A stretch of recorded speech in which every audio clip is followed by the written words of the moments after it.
ಮೋದಿ ಹೇಳಿದ್ರು ನಿನ್ನೆ ಶಿವಮೊಗ್ಗದಲ್ಲಿ CM, shadow CM, future CM, ಹಾಲಿ CM, extra CM, double CM, triple eight CM ಅಂತೆಲ್ಲ ಹೇಳಿದ್ರು. ಅದಕ್ಕೆ ಸಿದ್ದರಾಮಯ್ಯನವರು ಯಾವುದೂ ಇಲ್ಲ, ಅವೆಲ್ಲ ಎಲ್ಲ ನಾನು ಸ್ಟ್ರಾಂಗ್, ಅವರು ವೀಕ್ PM. ಯಾಕೆ ಅಂದರೆ ಅರ್ಧ ಡಜನ್ ನಾಯಕರು ಇವಾಗ ಅವ್ರ ಮೇಲೆ ರೆಬಲ್ ಎದ್ದುಬಿಟ್ಟಿದ್ದಾರೆ ಇಲ್ಲಿ ಕರ್ನಾಟಕದಲ್ಲಿ, ಒಬ್ಬರ ಮೇಲೂ ಕ್ರಮ ತಗೊಳಕ್ಕಾಗಿಲ್ಲ ಅಂತವ್ರು. ಅದೇ ಈಶ್ವರಪ್ಪ, ಅದು ಯಾರು ಅರ್ಧವಾಗಿ ನಡೀತಿದೆಯಲ್ಲ ಅದು ಚುನಾವಣಾ ಟೈಮಿಂದು ಪ್ರತಿರೋಧಗಳನ್ನೆಲ್ಲ ಗಮನ ತಗೊಳಕ್ಕೆ ಬರಲ್ಲ.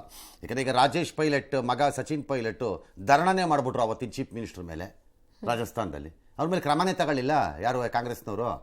ಈಗಿಲ್ಲ ಹರಿಪ್ರಸಾದ್ ಏನೇನೋ ನಿಮ್ಮ ಮೇಲೆ ಮಾತಾಡ್ಬಿಟ್ರಪ್ಪ, ಇವತ್ತು ನೀವೇನು ಕ್ರಮ ತಗೊಳಕ್ಕಾಗಿದೆ ಹಂಗಾರೆ? ಅದೆಲ್ಲ ಇಂಡಿವಿಜುವಲ್ಸ್ನ ತೊಗೊಳಕ್ಕೆ ಬರಲ್ಲ. ಏನಿಯೋ ಮತ್ತು ಈ ಮಧ್ಯೆ ಪ್ರಹ್ಲಾದ್ ಜೋಶಿ ಹೇಳಿದ್ರು ಸಂತೋಷ್ ಲಾಡ್ ಮೋದಿಯವ್ರನ್ನ ಯಾಕೆ ಅವಾಗವಾಗ ಬೈತಾರೆ ಅಂದರೆ ಅವ್ರ ಕೆಲಸ ಉಳಿಸ್ಕೊಳ್ಳೋಕ್ಕೆ, ಬೈದೇ ಇದ್ದರೆ ಕಿತ್ತಾಕ್ಬಿಡ್ತಾರೆ, ಬೈತಾ ಇರಬೇಕು ಅವರು ಅಷ್ಟೇ ಅಂತ ಅವ್ರು ಹೇಳಿದ್ದಾರೆ. ಆಲ್ ರೈಟ್, ಅವ್ರವ್ರದ್ದು. ನನಗ ವಿಮಾನದಾಗ ಮತ್ತೆ ಎಲ್ಲ ಬೆಂಗಳೂರಿಂದ ಬರ್ಬೇಕಾದ್ರೆ ಸಿಗ್ತಾರಲ್ಲ, ನಾ ಕೇಳಿದ್ವಿ ಏನ್ ಸಂತೋಷ ದಿವಸ ಬಾಯಿ ನನಗ್ ಬೈತಿ ಬೈ ಹೋಗಿಲ್ಲ, ನಾ ಸಣ್ಣವ ಮೋದಿಯವ್ರಿಗೆ ದಿವಸ ಬೈತಲ್ಲ, ನಿನ್ ಪರಿಸ್ಥಿತಿ ಏನ್ ಅಂತಂದೆ. ನನ್ನ ಜೋಡಿ ಹಿಂದಿ ಒಳಗೆ ಮಾತಾಡೋದು, ಕ್ಯಾ ಕರು ಸಾಬ್ ಉಪ್ಪರ್ ಸೆ ಇನ್ಸ್ಟ್ರಕ್ಷನ್ ಡೈಲಿ ಗಾಲಿ ನೇ ಬರ ನೌಕರಿ ಸೇರಿ ಜಾತ. ಹಿಂಗಾಗಿ ಅವ್ರ ಬಗ್ಗೆ ತಲೆ ಕೆಡಿಸ್ಕೊಳಕ್ ಹೋಗ್ಬೇಡ. ಎಸ್, ಇನ್ನು ಬಿಜೆಪಿಯು ಘೋಷಣೆ ಆಗದೆ ಉಳಿದಿರುವಂತಹ ಕ್ಷೇತ್ರಗಳ ಅಭ್ಯರ್ಥಿಗಳನ್ನು ಅಂತಿಮಗೊಳಿಸಲು ಕಸರತ್ತನ್ನು ನಡೆಸ್ತಾ ಇದೆ. ದೆಹಲಿಯಲ್ಲಿ ಸಂಜೆಯಿಂದ ನಡೀತಾ ಇರೋ ಸಭೆಯಲ್ಲಿ ಯಡಿಯೂರಪ್ಪ, ವಿಜಯೇಂದ್ರ, ಅಶೋಕ್ ಸೇರಿ ಹಲವರು ಪಾಲ್ಗೊಂಡಿದ್ದಾರೆ. ಜೆಡಿಎಸ್ ಕ್ಷೇತ್ರಗಳು ಸೇರಿ ರಾಜ್ಯದ ಬಿಜೆಪಿಗೆ 8 ಕ್ಷೇತ್ರಗಳ ಟಿಕೆಟ್ ಹಂಚಿಕೆ ಕಗ್ಗಂಟಾಗಿ ಪರಿಣಮಿಸಿದೆ. ಬೆಂಗಳೂರಿನಲ್ಲೂ ಕೂಡ ಸಭೆ ಮಾಡಿಕೊಂಡಿದ್ದಾರೆ. ಚಿತ್ರದುರ್ಗದಲ್ಲಿ ತಮಗ್ ಟಿಕೆಟ್ ಬೇಡ ಅಂತ ಗೋವಿಂದ ಕಾರಜೋಳ ಹೇಳಿ ನಾರಾಯಣಸ್ವಾಮಿ ಕೊಡಿ ಅಂತ ಹೇಳ್ಕೊಂಡಿದ್ದಾರಂತೆ. ಇನ್ನು ಬೆಳಗಾವಿಯ ಮುಖಂಡರು ರಾಜ್ಯ ಬಿಜೆಪಿ ಚುನಾವಣಾ ಉಸ್ತುವಾರಿಗೆ ಮನವಿ ಮಾಡಿದ್ದಾರೆ. ಶೆಟ್ಟರ್ ಅವರು ಕೊಡಬೇಡಿ ಟಿಕೆಟ್ ಅಂತ.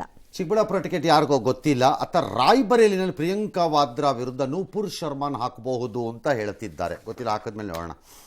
ಈ ಮಧ್ಯೆ ಕಾಂಗ್ರೆಸ್ನವರು ಕೂಡ ಅವರ ಕಮಿಟಿ ಮೀಟಿಂಗನ್ನು ಮಾಡ್ಕೋತಾ ಇದ್ದಾರೆ. ಖರ್ಗೆ ಅವರು, ಸೋನಿಯಾ ಗಾಂಧಿ, ರಾಹುಲ್ ಗಾಂಧಿ, ಸಿದ್ದರಾಮಯ್ಯನವರು, DK ಶಿವಕುಮಾರ್ ಎಲ್ಲ ಇದ್ದಾರೆ. 21 ಕ್ಷೇತ್ರಕ್ಕೆ ಅವರು ಕೊಡಬೇಕು ಟಿಕೆಟನ್ನು. ಅವರು ಯಾರು ಕಾಯ್ತಿದ್ದಾರೋ ಅವರು ಒಂದು 16-18 ಮಾಡ್ಕೋತಾರೆ. ಒಂದು 2-3 ಇಟ್ಕೊಂಡಿರ್ತಾರೆ. ಯಾರು ಲಾಸ್ಟ್ ಮಿನಿಟಲ್ಲಿ ಬಂದಿಗಿಂತ ಬಿಟ್ರೆ ಅಪ್ಪಿ ನೋಡೋಣ ಅಂತ ಅವರುವೆ.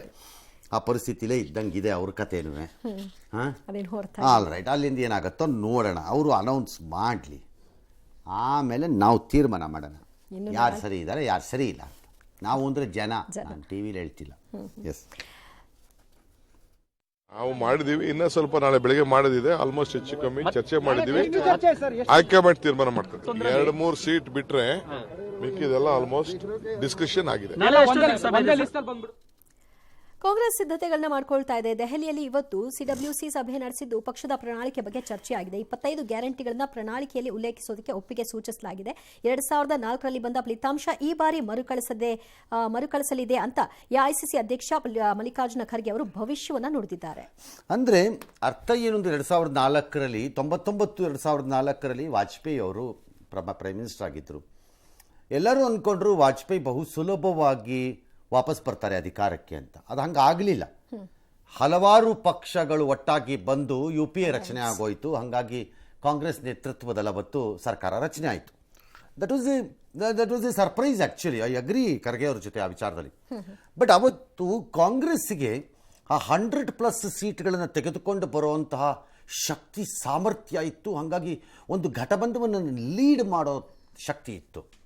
ಇವತ್ತು ಪ್ರಾಬ್ಲಮ್ ಆಗ್ತಿರೋದು ಆ ಶಕ್ತಿಯನ್ನು ಅದು ಕೆಲವು ಕಡೆ ಕಳ್ಕೊಂಡ್ಬಿಟ್ಟಿದೆ ಅನ್ನೋದ್ರಿಂದ. ಹಾಗಾಗಿ ಹೇಗಾಗುತ್ತೋ ಗೊತ್ತಿಲ್ಲ. ವಿ ವಿಲ್ ಸಿ ಜನ ಏನು ತೀರ್ಮಾನ ಮಾಡ್ತಾರೋ ಏನೋ.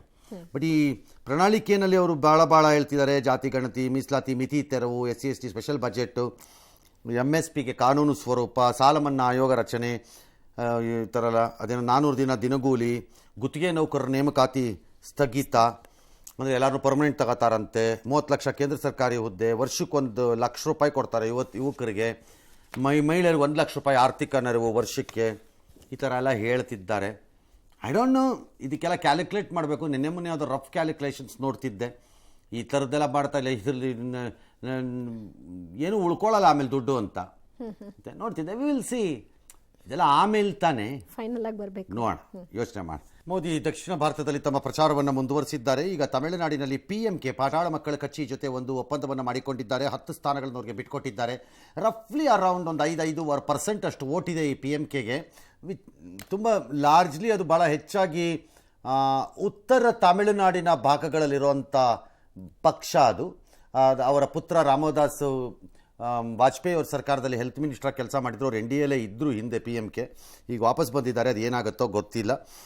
ಇನ್ನು ಅದ್ಯಾವುದೋ ಗುಜರಾತ್ ಸಾವಲಿ ಕ್ಷೇತ್ರದ ಶಾಸಕ ಇನಾಮ್ದಾರ್ ಅವರು ರಾಜೀನಾಮೆ ಕೊಟ್ಟು BJPಗೆ ಶಾಕ್ ಕೊಟ್ಟಿದ್ದಾರಂತೆ ಇದೇ ವೇಳೆ.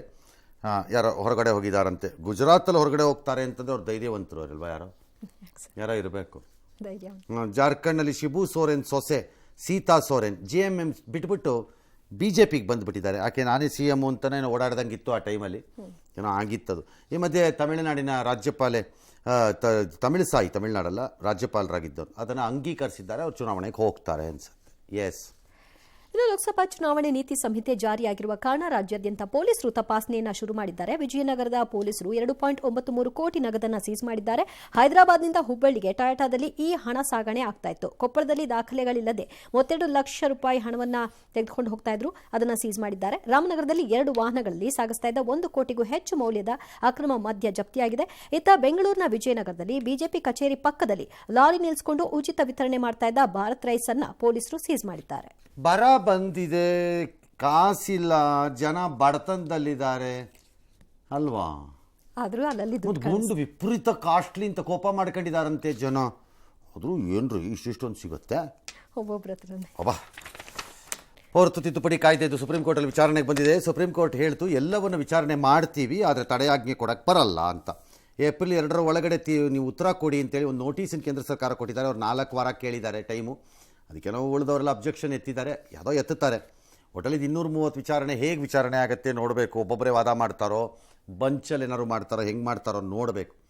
ಲೆಟ್ ಸಿ ಅಲ್ಟಿಮೇಟ್ಲಿ ಏನು ಹೇಳುತ್ತೆ ಸುಪ್ರೀಂ ಕೋರ್ಟ್, ನೋಡೋಣ. ಕಾನ್ಸ್ಟಿಟ್ಯೂಷನಾಲಿಟಿ ಆಫ್ CAA ಅಂದರೆ ಅದರ ಸಂವಿಧಾನದ ಇದು ಎಷ್ಟಿದೆ ಅಂತ. ಮೇಘಾಲಯದಲ್ಲಿ ಅಸೆಂಬ್ಲಿ ಎಲೆಕ್ಷನ್ 2008ರಲ್ಲಿ ಅಡಾಲ್ಫ್ ಹಿಟ್ಲರ್ ಅಂತ ಒಬ್ಬ NCP ಅಭ್ಯರ್ಥಿ ಇದ್ದರು. ಅವರು ಉಲ್ಲಂಘನೆ ಮಾಡಿದ್ರು ಏನೋ ನೀತಿ ಸಂಹಿತೆ ಅಂತೇಳಿ ಜಾನ್ ಎಫ್ ಕೆನೆಡಿ ಅನ್ನೋ ಪೊಲೀಸ್ ಅಧಿಕಾರಿ ಅವ್ರು ಬಂಧಿಸ್ಬಿಟ್ಟಿದ್ರು. ಅದೆಲ್ಲ ಸಖತ್ ಫೇಮಸ್ ಆಗ್ಬಿಟ್ಟಿತ್ತು ಆ ಕಾಲದಲ್ಲಿ. ಏನಂತಂದರೆ ಜಾನ್ ಎಫ್ ಕೆನೆಡಿ, ಹಿಟ್ಲರ್ ಬಂಧಿಸಿದ್ದ ಜಾನ್ ಎಫ್ ಕೆನೆಡಿ ಅಂತ ಅದೆಲ್ಲ. ಈಗ ಅದನ್ನೆಲ್ಲ ಅವಾಗ ಸೋಷಿಯಲ್ ಮೀಡಿಯಾಲೆಲ್ಲ ಹಂಚ್ಕೊಂಡಿದೆ. ಈಗ ಅವರು ಅಡಾಲ್ಫ್ ಹಿಟ್ಲರ್ ಈಗ TMCಲಿ ಇದ್ದಾರಂತೆ. ಹೌದಾ, ಹಿಟ್ಲರ್ ಆ ಕಡೆ ಹೋಗ್ಬಿಟ್ರಾ? ಓಹೋ, ಕೆನೆಡಿ ಯಾವ ಕಡೆಗೆ ಹೋದ್ರು ಈಗ ಹಂಗಾರೆ? ಓಕೆ. ಉತ್ತರ ಪ್ರದೇಶದ ಗ್ರಾಮೀಣ ಪ್ರದೇಶದ ಸಹೋದರಿಯೊಬ್ಬರು ತಮ್ಮ ಮಾರುತಿ ವ್ಯಾಗ್ನರ್ ಕಾರನ್ನು ಹೆಲಿಕಾಪ್ಟರ್ ರೀತಿ ಮಾರ್ಪಾಡು ಮಾಡಿದ್ದಾರೆ. ಕಾರಿನ ಮೇಲೆ ಹೆಲಿಕಾಪ್ಟರ್ಗೆ ಇರುವಂತೆ ಚಕ್ರ ಅಳವಡಿಸಿದ್ದಾರೆ, ಜೊತೆಗೆ ಬಾಲವನ್ನು ಅಳವಡಿಸಿದ್ದಾರೆ. ಪೇಂಟಿಂಗ್ ಮಾಡಿಸೋಕೆ ಇದನ್ನು ತೆಗೆದುಕೊಂಡು ಹೋಗ್ತಾ ಇದ್ರಂತೆ. ಟ್ರಾಫಿಕ್ ಪೊಲೀಸರ ಕಣ್ಣಿಗೆ ಬಿತ್ತು, ಸೀಸ್ ಮಾಡಿದ್ರು. ಕಾರ್ ಹೆಲಿಕಾಪ್ಟರ್ನ ದೃಶ್ಯಗಳನ್ನು ಸೋಷಿಯಲ್ ಮೀಡಿಯಾದಲ್ಲಿ ಹರಿಬಿಡಲಾಗಿದ್ದು ವೈರಲ್ ಆಗಿದೆ. ವೆಡ್ಡಿಂಗ್ ಶೂಟ್, ಮದುವೆ ಕಾರ್ಯಕ್ರಮಗಳಿಗೆ ಬಾಡಿಗೆ ಕೊಡೋದಕ್ಕಾಗಿ ಹೀಗೆ ಮಾಡಿಫೈ ಮಾಡಿದ್ದಾರಂತೆ. ಅಲ್ಲ, ಅದನ್ನು ಪ್ರಾಪಾಗಿ ಯೂಸ್ ಮಾಡ್ಕೊಳ್ಳೋಕ್ಕೆ, ಹಾಂ ಸರ್, ಫೋಟೋಗೆ ರಸ್ತೆಲ್ ತರಲ್ಲ ಅನ್ನೋದಿದ್ರೆ ಪ್ರಾಪ್ ಮಾಡ್ಕೋಬೋದಲ್ಲ, ಸೆಟ್ ಗಿಟ್ಗಳಲ್ಲಿ ಯೂಸ್ ಮಾಡೋಕ್ಕೆ. ಅದಕ್ಕೆ ಅವರು ಅಂತ ಮಾಡ್ಕೋಬೋದು, ಅವ್ರ ಅನುಮತಿ ತೊಗೊಂಡು ಮಾಡ್ಬೋದು, ಬೇಕಾದ್ರೆ ತೊಂದರೆ ಇಲ್ಲ. ಎಸ್, ವಿರಾಮ ತೊಗೊಂಡು ವಾಪಸ್ ಬಂದ್ಬಿಡೋಣ. ಹಾಂ, ಏನಂದ್ರಿ? ರಸ್ತೆಯಲ್ಲಿ ತಗೊಂಡು ಹೋಗುವಾಗ ಡಿಸ್ಟರ್ಬ್ ಆಗುತ್ತೆ. ಪೇಂಟ್ ಹೊಡ್ಸಕ್ಕೆ ಇನ್ನೇನು ಮಾಡ್ಬೇಕು ಮತ್ತೆ? ಆಕಾಶದಲ್ಲಿ ತಗೊಂಡೋಗೋಕ್ಕಾಗತ್ತ ಅದನ್ನ? ಹೆಲಿಕಾಪ್ಟರ್ ನಂಗಾರೆ ಅದು ಕಾರ್ ಮಾಡಿಬಿಟ್ಟದ, ಅದಕ್ಕೆ ಹೆಂಗೆ ತಗೊಂಡೋಗಿರ್ತಾರೆ ಅಷ್ಟೇ, ಪರ್ಮಿಷನ್ ತೊಗೋಬೇಕು ಅವರು.